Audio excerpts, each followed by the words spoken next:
দুইজনই মনে মনে বেশ ভয় পেয়ে গেল, কিন্তু ওই বৃদ্ধাটিকে তা বুঝতে দিল না। তারা তখন বৃদ্ধার কথায় কোনো প্রকার জবাব না দিয়ে সাইকেলের চেন তোলায় ব্যস্ত হয়ে পড়ল। কিন্তু কিছু সময় চেষ্টা করার পরও তারা কোনোভাবেই সাইকেলের চেন তুলতে পারল না।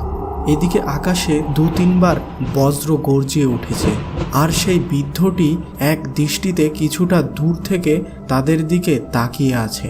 অনেক চেষ্টা করার পরও তারা যখন সাইকেলের চেন তুলতে পারল না, তখন তারা সাইকেল নিয়ে দ্রুত হাঁটা শুরু করে বাসার উদ্দেশ্যে।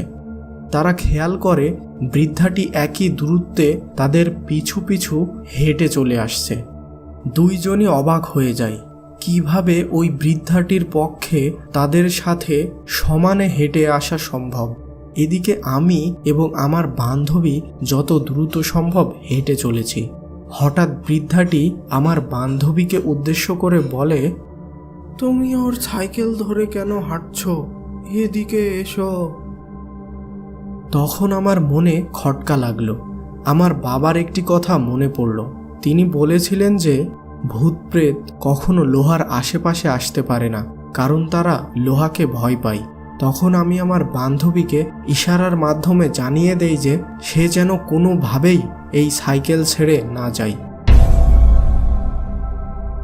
এদিকে হাঁটতে হাঁটতে আমরা প্রায় আমাদের পাড়ার কাছে চলে এসেছি। হঠাৎ দেখি বৃদ্ধাটি আমাদের পিছনে আর নেই। রাস্তাটি বেশ সোজা চলে গেছে এবং আশেপাশে বাসা বাড়িও নেই, যার ফলে বৃদ্ধাটি যদি ফেরত যায় তাহলে তাকে এই রাস্তায় অবশ্যই দেখা যাবে। কিন্তু হাই, বৃদ্ধার কোনো চিহ্নই নেই, একেবারে যেন সে ভ্যানিশ হয়ে গেছে।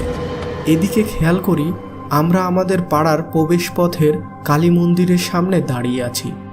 তখন আমার ব্যাপারটা সম্পূর্ণ পরিষ্কার হয়ে যায়। তখন আমরা দ্রুত যে যার বাসায় চলে যাই। বাসায় পৌঁছে একটু দম নিয়ে আমার মা এবং বাবাকে সমস্ত ঘটনা খুলে বললাম। তখন আমার বাবা বলল, যাক, আজ ওই সাইকেলটি ছিল বলে তোরা বেঁচে ফিরলি। শুনেছি ওই রাস্তাটি ভালো না, বিভিন্ন প্রকার খারাপ আত্মারা ওই রাস্তা দিয়ে চলাচল করে। আর আজ তো শনিবার, তাতে আবার অমাবস্যা। বন্ধুরা, আজকের পর্বটি কেমন লেগেছে তা অবশ্যই নিচের কমেন্টে জানাবেন এবং ভালো লাগলে ভিডিওটিতে একটি লাইক দিবেন।